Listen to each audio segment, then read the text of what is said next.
Hello friends, ये आज हम लोग एक चैप्टर नया लेकर के आए हुए हैं मैथ में, प्रॉफिट एंड लॉस, लाभ और हानि। मैं अगर बात करूं कि लाभ और हानि कब कब किस किस परिस्थितियों में हो सकता है, ये मेरा चैप्टर है लाभ और हानि। जैसे मैं ये कहा कि ये एक कलम है और इस कलम को मैं 50 रुपया में बेच दिया, क्या ये लाभ हो सकता है?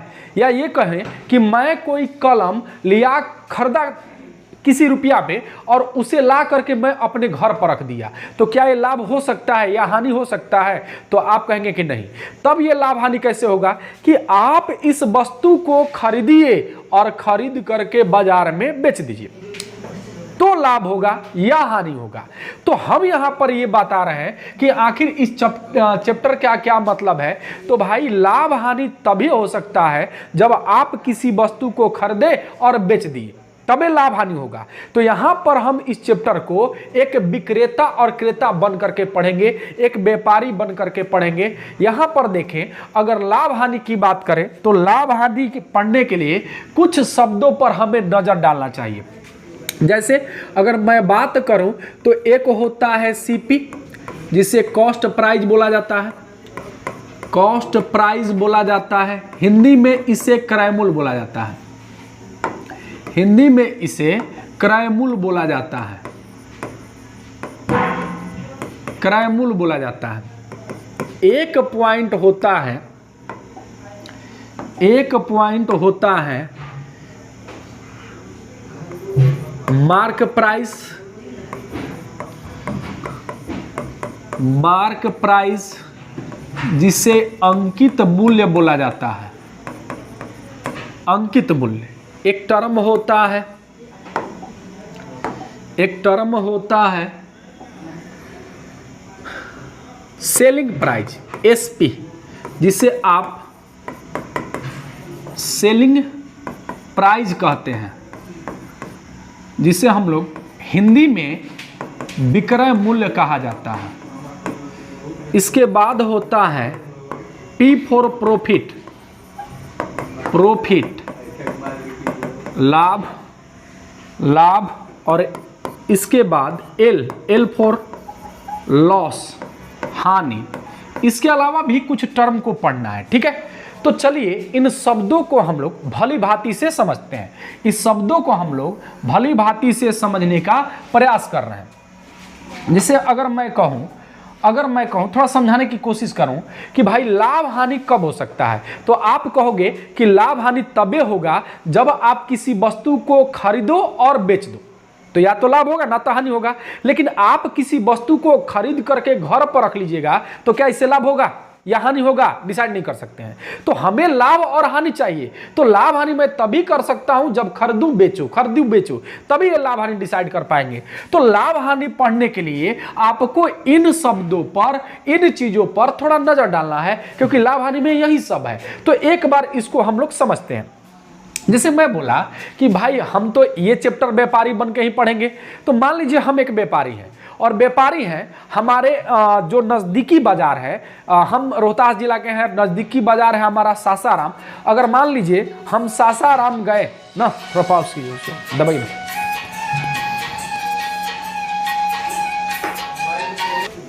चलिए देखा जाए। अगर मैं बात करूं कि भाई जैसे एक व्यापारी बन के हमें पढ़ना है, तो मान लीजिए हम अपना नज़दीकी बाजार सासाराम गए और वहां से मैं मान लेता हूं कि एक बोरा आलू खरीदना है। मैं एक व्यापारी हूं और मुझे एक बोरा आलू खरीदना है। तो सबसे पहले मैं कहां जाऊंगा? अपने नज़दीकी बाजार में। मैं सासाराम गया और वहां आलू जहां मिलता है, जिस मंडी में मिलता है उस मंडी में गया। हमने पता किया कि भाई आलू कैसे है। आप ये चीज़ समझ लो कि कोई भी व्यक्ति, दुनिया का कोई भी व्यक्ति है, हर चीज़ अपने घर उत्पादन नहीं कर सकता है, कुछ ना कुछ खरीदना है। जैसे मैं एक किसान हूँ, अगर किसान हूँ, आलू हमें उपज करना है तो उसके बिया को खरीदना होगा, धान उपज करना है तो उसके बिया को खरीदना होगा। या अगर मान लीजिए हम कोई चीज़ बना रहे हैं, जैसे इलेक्ट्रॉनिक बोर्ड है, अगर बना रहे हैं तो ठीक है हम बनाएंगे, लेकिन इसके जितने इक्विपमेंट है वो हमको किसी दूसरे कंपनी से खरीदना पड़ता है। तो मैं कह रहा हूँ कि भाई अगर हमें आलू खरीदना है तो हम सब्जी मंडी में गए।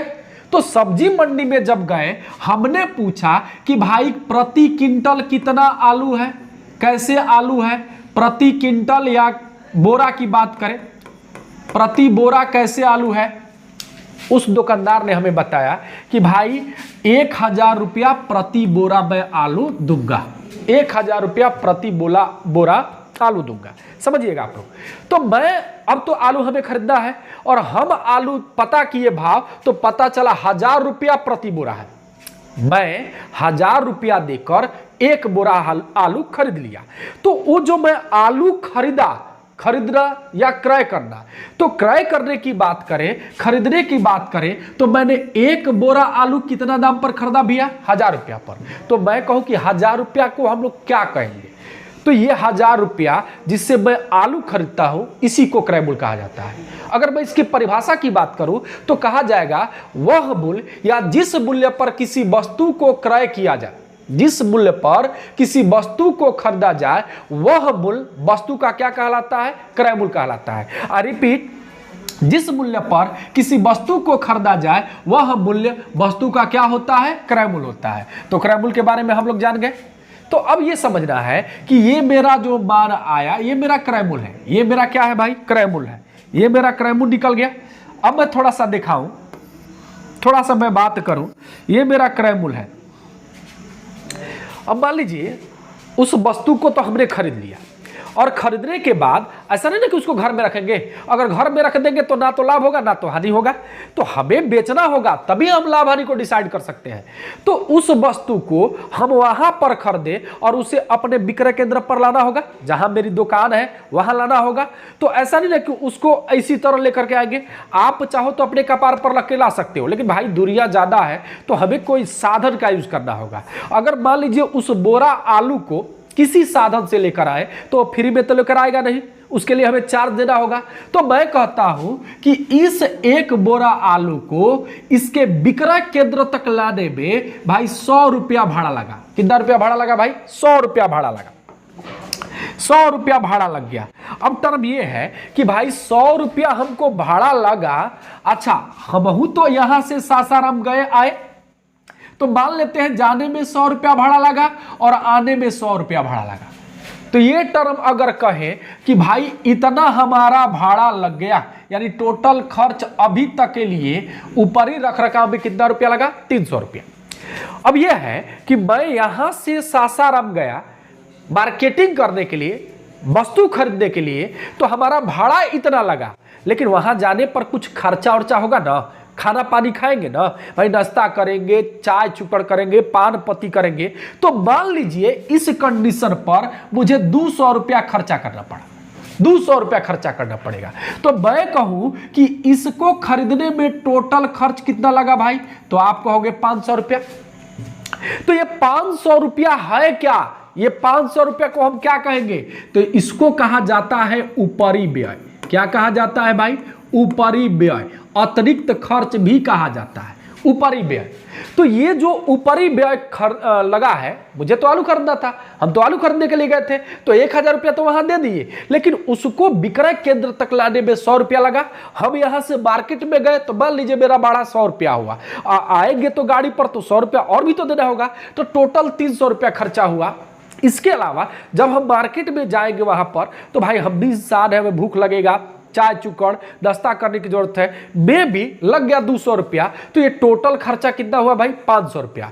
इस 500 रुपया को अतिरिक्त खर्च कहा जाता है। तो मैं बोल रहा हूं कि ये 500 रुपया खर्चा हुआ, तो ये 500 रुपया हम अपने पॉकेट से देंगे ना भाई? वो घड़ी तो हम दे देंगे 500 रुपया पॉकेट में, लेकिन जब अगर हम विक्रय केंद्र पर इस वस्तु को ला दे, तो अब वहां पर जब दाम जोड़ा जाएगा कि भाई उस खरीदने में, उस वस्तु को खरीदने में कितना पैसा लगा, तो 1000 रुपया तो लगा ही लगा, लेकिन 500 रुपया और खर्चा लगा। तो आप कहोगे कितना खर्चा हुआ? 1500। आप कहोगे कितना खर्चा हुआ? 1500 रुपया। कितना खर्चा हुआ भाई? 1500 रुपया का खर्चा हो गया। तो ये 1500 रुपया खर्चा हुआ, तो अब यह 1500 रुपया क्या कहलाएगा? तो इसे कहा जाता है न्यू क्रय मूल्य। न्यू क्रय मूल्य। अब ये मेरा नया क्रय मूल्य होगा। अब हमसे कोई व्यक्ति पूछेगा कि भाई ये तुम ससराम से खरीदो, कितना रुपया खर्चा लगा है? तो हम सीधे कहेंगे 1500 रुपया। 1500 रुपया। भाई ये सब खर्चा लगा इस वस्तु लाने में, हम अपने पॉकेट से देंगे नहीं, वो घड़ी तो देंगे, लेकिन जब विक्रय केंद्र पर लाएंगे तो हम इसमें वो सारा का सारा खर्च जोड़ देंगे और तब नया क्रय मूल्य हो जाएगा मेरा 1500 रुपया। अब समझिएगा, ये जब आलू हम ले करके आए हैं तो आलू तो अपने घर पर रखेंगे नहीं भाई, अगर रख लेंगे तो लाभ हानि होगा ही नहीं, तो हम क्या करेंगे, बेचेंगे।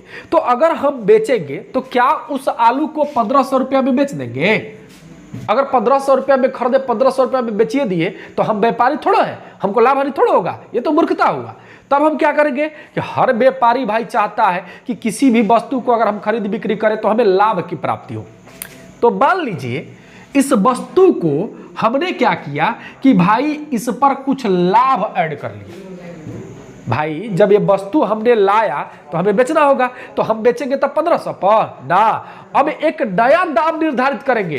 तो नया जो दाम निर्धारित करेंगे तो भाई 1500 था, थोड़ा सा टेक्निकल इशू हो गया था। आइए देखते हैं, हम लोग ने शुरू किया यहाँ पर कि भाई हम आलू जो है 1000 रुपया प्रति बोड़ा खरीदा। थोड़ा सा शांत रहिए आप लोग। 1000 रुपया प्रति बोड़ा खरीदा तो ये मेरा क्रय मूल्य हुआ, और क्रय मूल्य पर अतिरिक्त भाड़ा देना पड़ा, कुछ खर्च भी हमें खान पान में लगा। इस तरह से टोटल खर्च कितना हुआ भाई, 500 रुपया हुआ। तो ये जो 500 रुपया खर्च है इसको ऊपरी व्यय कहा जाता है, इसको ऊपरी व्यय। तो मैं कहूं कि मेरा नया क्रय मूल्य क्या होगा भाई, तो नया क्रय मूल्य जो बनेगा हमारा वह जाकर के इतना रुपया हो जाएगा। यह कितना हो जाएगा भाई, इतना रुपया हो जाएगा, और ये जोड़ेंगे तो कितना हो जाएगा, 500। ये मेरा नया क्रय मूल्य हुआ। अब ये है कि मैं तो व्यापारी बन के आया हूं, मुझे व्यापारी है बन करके काम करना है, तो हम तो लाभ लेंगे। 200 रुपया हमने ऐड किया, दाम हो गया 1700 रुपया। तो यह 1700 रुपया क्या होगा, मार्क प्राइस। आई रिपीट, आप 1500 पर तो बेचेंगे नहीं, आप व्यापारी हैं और हर व्यापारी लाभ की अपेक्षा रखता है। तो लाभ कमाने के लिए इस पर कुछ लाभ जोड़ना होगा, कुछ लाभ ऐड करना होगा। तो जब लाभ ऐड करेंगे हम लोग, लाभ ऐड करेंगे तो मान लेते कि हम 200 रुपये का लाभ लिया, 200 रुपये का लाभ लिया, 200 रुपये का लाभ ले लिया। तो अब उसका दाम जोड़ने पर मान कितना बना भैया, 1700 रुपया। कितना बना, 1700। तो ये क्या कहलाएगा, ये मार्क प्राइस कहलाएगा। तो मार्क प्राइस में क्या जुड़ा है, तो एक तो क्रय मूल्य, ऊपरी व्यय और लाभ, इन तीनों को जोड़ दिया जाए तो मार्क प्राइस कहलाता है। अब ये टर्म आया कि मार्क प्राइस जब हमने लगा दिया तो इस वस्तु को तो घर पर रखेंगे नहीं, हम लोग बेचेंगे। तो बेचने की बात करें, मान लीजिए कोई व्यक्ति आया और हमसे कहा कि भैया हमको 1 बोरा आपका आलू खरीदना है, तो हम कहेंगे हाँ भाई ले लो 1700 रुपया में। तो हम उसको 1700 रुपया में 1 बोरा आलू दे दिए, हम 1 बोरा आलू दिए, वो हमको 1700 रुपया दे दिया। तो ये 1700 रुपया क्या कहलाएगा, ये 1700 रुपया क्या कहेंगे, तो भैया इस दाम पर हमने आलू बेच दिया। तो जिस दाम पर, जिस मूल्य पर किसी वस्तु को बेचा जाए वह मूल्य वस्तु का क्या कहलाता है, विक्रय मूल्य। आई रिपीट, जिस मूल्य पर किसी वस्तु को बेचा जाए वह मूल्य वस्तु का क्या कहलाता है, विक्रय मूल्य कहलाता है। क्या कहलाता है, विक्रय मूल्य कहलाता है। तो इसे हम लोग क्या बोलेंगे भाई कि ये मेरा सेलिंग प्राइस है। ठीक है, अब समझिएगा एक चीज आप लोग ध्यान रखिएगा आप लोग बात को। देखिए भाई, अगर मैं कहूं किसी भी वस्तु को, दुनिया का कोई भी वस्तु हो, उसको खरीदने के लिए केवल एक ही रास्ता है। मैं किसी वस्तु को केवल एक ही रास्ते से खरीद सकता हूं, लेकिन बेचने के हजारों रास्ते हैं, लाखों रास्ते हैं। जैसे मैं कहा कि भाई 1700 रुपया मार्क प्राइस है, हमने 1700 में बेच दिया। अब ये टर्म निकल के आता कि मान लीजिए कोई व्यक्ति आया और हमसे रिगिर करने लगा कि ना कुछ कम करिए, और हम क्या किए कि हम उसको 50 रुपये का डिस्काउंट किए और 1650 रुपया में बेच दिया। तो जब बेच दिया तो ये भी सेलिंग प्राइस कहलाएगा, ये भी सेलिंग प्राइस। हमारा मान कोई और आदमी आया, हम बोले कि चलो भाई ले लो 1600 रुपया में, या हम किसी को 1500 रुपया में नहीं बेच सकते हैं। कभी कभी ये भी कंडीशन आता है कि कभी कभी घाटे का भी सौदा करना पड़ता है। तो ये जितने भी टर्म लिखे ये सभी के सभी विक्रय मूल्य कहलाएंगे। तो विक्रय मूल्य के कई रास्ते हो सकते हैं। अब ये देखा जाए कि हमने तो मार्क इतना लगाया था, हमने यहां 50 रुपया कम कर दिया, तो ये 50 रुपया क्या कहलाएगा भाई, इसे छूट बोला जाता है। क्या बोला जाता है, छूट बोला जाता है।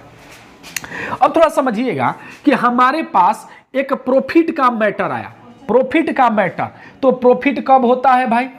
प्रॉफिट कब होता है? किसी वस्तु पर लाभ कब होगा? तो जैसे मैं इस वस्तु को कितना में खरीदा था? 1500 रुपया में। कितना में खरीदा था भाई? 1500 रुपया में। कितना में खरीदा था? 1500 रुपया में।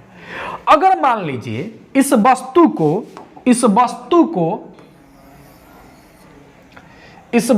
को हम 1700 रुपया में बेच दिए। भाई बेचा जा सकता है 1700 में।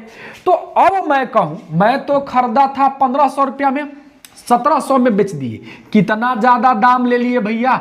200 रुपया। कितना ज्यादा दाम? ये दाम था 1700 रुपया।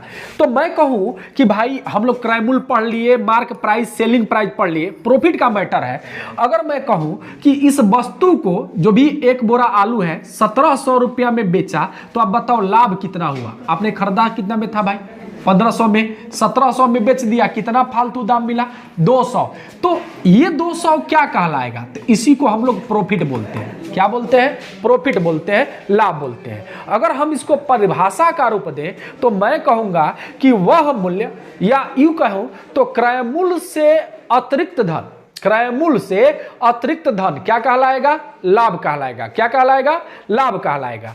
तो ये लाभ हो गया भाई, क्रय मूल्य से अतिरिक्त धन है। अगर मैं हानि की बात करूं तो हानि कब होगा? जैसे मान लीजिए हमारा मार्क प्राइस 1700 है, हमारा मार्क प्राइस 1700 है, हमारा मार्क प्राइस 1700 है। मैं इस वस्तु को मान लीजिए 1400 में बेच दिया। कभी कभी जरूरत पड़ने पर वस्तु को 1400 में भी बेचा जाता है, कम में भी, घाटा करके भी बेचा जाता है। अब कहिए कैसे? मान लीजिए आलू खरीदा, आलू कोई खरीद नहीं रहा है, हमारा आलू सड़ने लगा। तो सड़ने लगा तो हम एक व्यापारी हैं, हम चाहेंगे कि वह आलू कितना में भी बिक जाए। ये देखिए व्यापारियों का टर्म होता है, ये व्यापारियों का टर्म होता है, देखा जाए व्यापारियों का एक टर्म होता है कि वह चाहता है कि मार्केट से जौने धन निकल जाए, जितना ही निकल जाए। क्योंकि कहावत है कि something is better than nothing, यानी कुछ के जगह पर, कुछ नहीं के जगह पर अगर कुछ भी मिल जाए ना तो बेहतर कहलाता है। 1000 रुपया में खरीदे, यानी 500 भाड़ा दे दिए, 1500। तो अगर सड़ गया आलू हमारे हजारों में बेच जाए, ना होगा 500 में बेच जाए, कुछ तो धन निकल जाए। तो उसी तरह कभी कभी घाटा का भी सौदा किया जाता है। तो मान लीजिए अगर 1400 में बेचा, आपने खरीदा था 1500 में, 1400 बेचा, तो लॉस कितना का हुआ भाई? 100 रुपया। यानी दाम कम कितना मिला? 100 रुपया। तो ये जो दाम मिला ना, इसी को हम लोग लॉस के नाम से जानते हैं, हानि के नाम से। यानी क्रय मूल्य से कम धन, क्रय मूल्य से कम धन, जितना कम धन होगा वही क्या कहलाएगा भाई? लॉस कहलाएगा।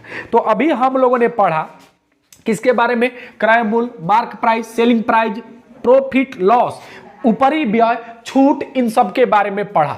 जैसे क्रय मूल्य की बात करें तो वह मूल्य जिस पर किसी वस्तु को खरीदा जाए, वह मूल्य जिस पर किसी वस्तु को खरीदा जाए क्या कहलाएगा भाई? क्रय मूल्य कहलाएगा। अगर मैं कहूं कि भाई क्रय मूल्य है उस वस्तु को खरीद करके विक्रय केंद्र में लाने पर जो अतिरिक्त धन, इसको अतिरिक्त धन बोला जाता है, अतिरिक्त धन बोला जाता है। तो जो अतिरिक्त धन खर्चा करना पड़े ना, ये जो है लास्ट में, यानी जब विक्रय केंद्र पर वस्तु लाकर लाएंगे, रखेंगे, बेचेंगे, तब उसको जोड़ देंगे, जो हमारा नया क्रय मूल्य कहलाएगा। 1500 में खरीदे, अगर मैं कहूं कि भाई 1500 में तो मैं व्यापारी हूं, बेचूंगा नहीं, तो मैं क्या करूंगा कि उस पर कुछ लाभ लूंगा। हमने लाभ ले लिया और लाभ लेकर के दाम ऐड कर दिया, कितना भाई? 1700 रुपया। तो ये जो 1700 है क्या कहलाएगा? Mark price. तो मार्क प्राइस किसे कहते हैं हम लोग? तो यहां पर क्रय मूल्य के साथ साथ ऊपरी व्यय और कुछ लाभ जोड़ देने पर जो धन प्राप्त होता है, मार्क प्राइस। मार्क प्राइस लगा दिए तो वस्तु घर पर रखेंगे नहीं, बेचेंगे। तो जिस मूल्य पर किसी वस्तु को बेच दिया जाए, जिस मूल्य पर किसी वस्तु को बेच दिया जाए, वह मूल्य क्या कहलाता है भाई? सेलिंग प्राइस कहलाता है, विक्रय मूल्य। लाभ कब होगा? जब क्रय मूल्य से ज्यादा धन मिल जाए। तो जितना धन ज्यादा मिलेगा लाभ होगा, और कम धन मिल जाए तो जितना कम धन होगा क्या कहलाएगा? लॉस कहलाएगा। क्या कहलाएगा भाई? लॉस कहलाएगा। तो चलिए इतने टर्मों को हम लोगों ने सीखा। अब हम लोग आगे बढ़ते हैं, थोड़ा हम लोग समझने की कोशिश करते हैं, समझने की कोशिश करते हैं। भाई हम लोग तो पढ़ रहे हैं प्रॉफिट लॉस, प्रॉफिट लॉस। अगर मैं कहूं, थोड़ा सा ध्यान रखिएगा आप लोग, अगर मैं कहूं कि किसी भी वस्तु को खरीदने विक्रय की बात करूं तो हम किसी भी वस्तु पर कितने प्रकार से लाभ हानि कमा सकते हैं? किसी भी वस्तु पर आप लाभ हानि कितने तरह से कमा सकते हैं? तो आपको जानकारी रखना होगा, जानना होगा कि किसी भी वस्तु पर हम दो ही प्रकार से लाभ और हानि निकाल सकते हैं।